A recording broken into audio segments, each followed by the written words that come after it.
Bonjour les amis, je profite de cet après-midi de janvier bien frisquette pour vous souhaiter mes vœux de l'année 2018. Alors j'espère que ça sera une année pleine de créativité et d'amour. J'espère que vous allez trouver votre place en ce monde et que vous allez l'occuper pleinement. Alors, le mois de décembre, eh ben, écoutez, c'était un mois plein de lumière et de gourmandises délicieuses, mais aussi de petits excès. Donc il est temps un petit peu de faire attention. Et je vous invite à choisir une date pour dire stop et manger votre dernière galette. Alors pour cette dernière galette, eh bien, je vais choisir de fabriquer et de déguster une galette santé, une galette qui va apporter le meilleur pour notre corps avec que des très bons ingrédients. Voilà, je vais vous emmener avec moi sur sa fabrication et sur sa dégustation. Et de surcroît, je vais vous offrir une petite méditation ou tout au moins un conte que j'aurais envie d'intituler Voyage au pays des rois. Voilà, je vais me rentrer dans ma campagne profonde et je vous dis à tout de suite. Pour notre pâte, nous aurons besoin de 350 g de farine de blé. Nous ajouterons à la farine un peu de poudre à lever, donc je dirais un demi-sachet, comme ça, 7 g à peu près. Nous ajouterons 30 g de sucre, entre 30 et 40 g de sucre roux.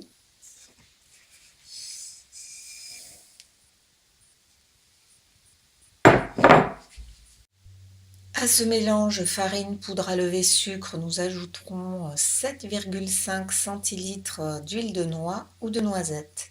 Alors moi, cata, j'en avais pas, donc j'ai mis de l'huile d'olive. Je vous dirai si c'est bon, parce que du coup ça reviendrait moins cher. À cette huile, vous ajoutez de l'extrait de vanille, un petit bouchon.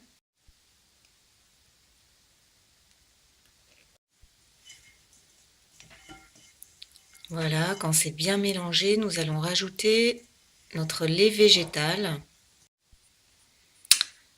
Nous avons besoin de 15 centilitres de lait de noisette ou d'amande.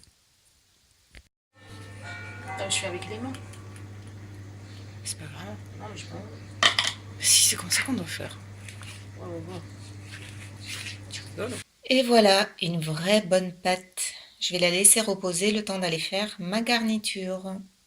Alors, pour notre garniture, nous aurons besoin de 6 pommes. Je vais rajouter d'ailleurs une pomme verte. Ça peut donner un goût un petit peu acidulé, pas mauvais. Des noix, des noisettes, ce que vous voulez comme oléagineux.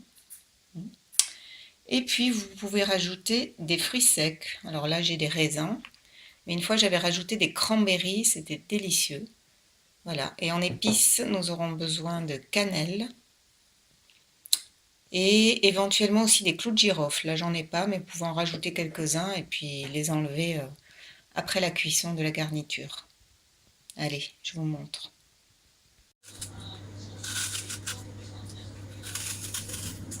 Voilà. On peut rajouter un petit peu d'eau pour éviter que ça accroche. Et on va mettre un peu de sucre. On saupoudre de cannelle, à peu près une cuillère, quoi. J'ai rajouté aussi des raisins. Vous pouvez aussi mettre des cranberries. Et nous allons remuer tout ça. Je vais verser le mélange de noisettes et de noix. Ça a l'air super bon. Ça sent bon, en tout cas. C'est bon. Maintenant, il faut laisser refroidir avant de disposer sur la pâte. Question de ne pas la ramollir complètement. Bon, je vais confier la difficile préparation de l'étalage de la pâte à mon compagnon. Alors, nous allons séparer la boule de pâte en deux, parce qu'il y aura une partie socle et une partie couvercle, chapeau.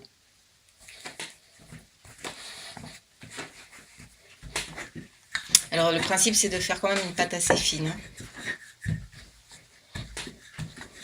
Voilà le résultat. Maintenant, nous allons faire le chapeau. Voilà, voilà.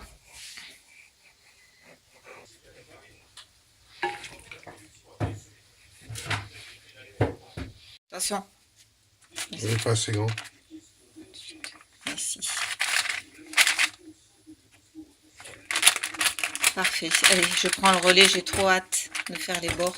Bon, je vais me servir du lait végétal, le lait de noisette, pour enduire les bords et les faire mieux adhérer, et aussi pour badigeonner le chapeau de ma galette.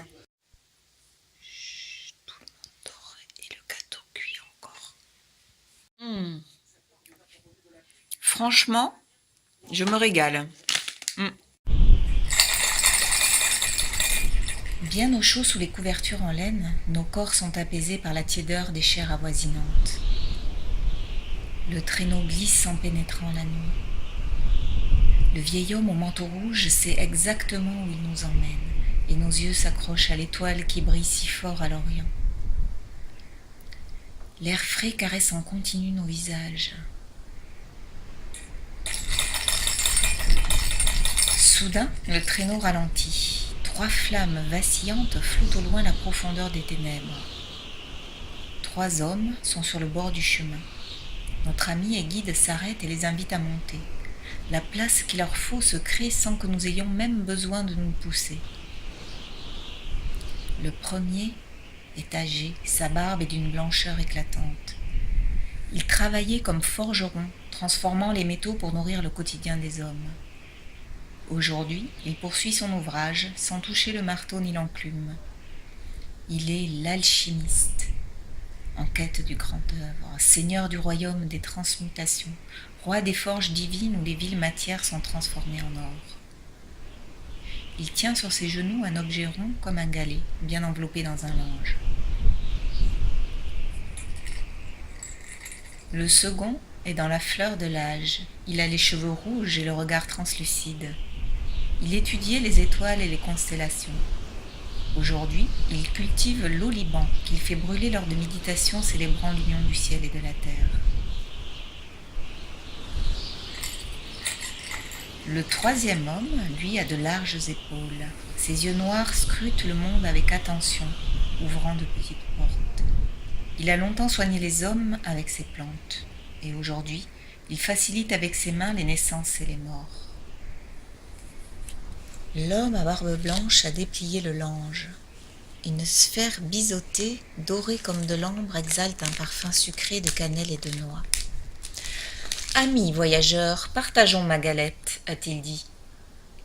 Celui ou celle qui trouvera la fève pourra bercer l'enfant. La galette est croustillante. La pâte éclate et les pommes épicées caramélisées fondent sur notre langue. À la 3e bouchée, vous sentez une petite rondeur ferme venant buter sous vos dents. Vous saisissez la graine entre vos doigts, la pliez dans un mouchoir, petit trésor qui germera dans la terre au printemps. C'est à votre tour de connaître l'enfant. Il est né il y a 12 jours dans la ZAD, la zone à défendre. Nous y sommes enfin. Au cœur du bocage humide. Les 4 sages hommes nous précèdent à la lumière des lanternes, marchant sur de minuscules pontons de bois pour éviter la boue. L'enfant est avec ses parents dans une minuscule cabanon de terre paille. Les 4 s'agenouillent au pied du berceau, déposant des présents que la mère découvrira plus tard. La chaleur du poêle à bois, la lumière des bougies dore la peau des hommes. La jeune femme prend l'enfant et marche en souriant vers vous. Voulez-vous le bercer ? Elle le dépose au creux de vos bras. Il ouvre un peu les yeux, soupire et se détend. Son petit corps est tiède, sa respiration douce. Vous prenez place et le regardez.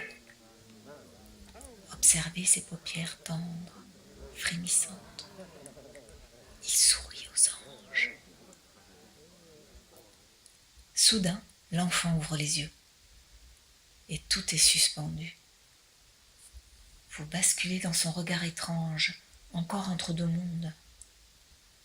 Et pourtant, vous vous reconnaissez, car vous êtes du même royaume. Tama. Le père de l'enfant s'approche et le reprend dans ses bras. Les murmures des visiteurs déploient vos jambes engourdies. L'homme aux cheveux rouges a des informations. Les troupes armées du gouvernement vont débarquer sur la ZAD et l'enfant est en danger. Partons vite.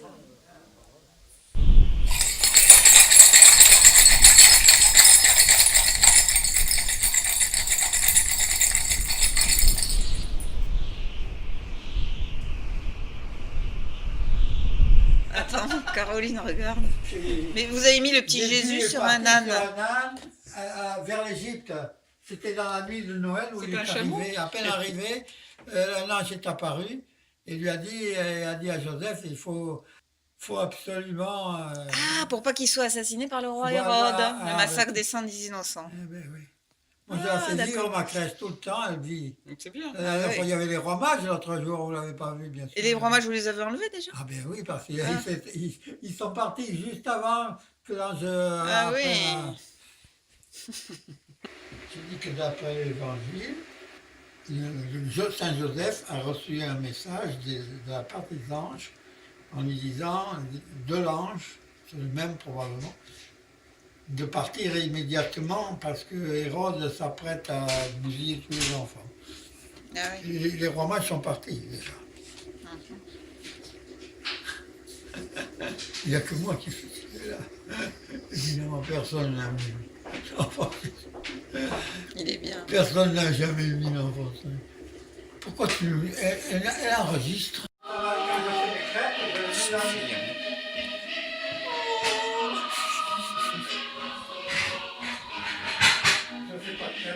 Pas de couper toutes les 5 minutes. Au moins les pattes. Tu coupes en train de... Les pâtes, c'est la mode des pâtes longues, papa. Je n'ai pas besoin de pattes, moi.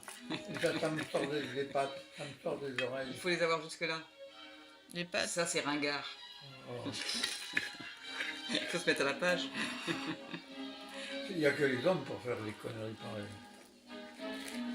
Vous les trouvez beaux, ces hommes? Et Macron, il est à la mode, hein, il a les pâtes jusque-là. Ouais, c'est un peu dépassé, non, déjà? Ah non, les pâtes... Allez, donnez-moi une part, puis ouais, que je me dépêche de la digérer. Eh bien, 17 €. Dual que j'avais, avec des gros baffles, vous vous rappelez pas? Des gros baffles comme ça, qui étaient énormes, sur lequel on a inventé l'animal.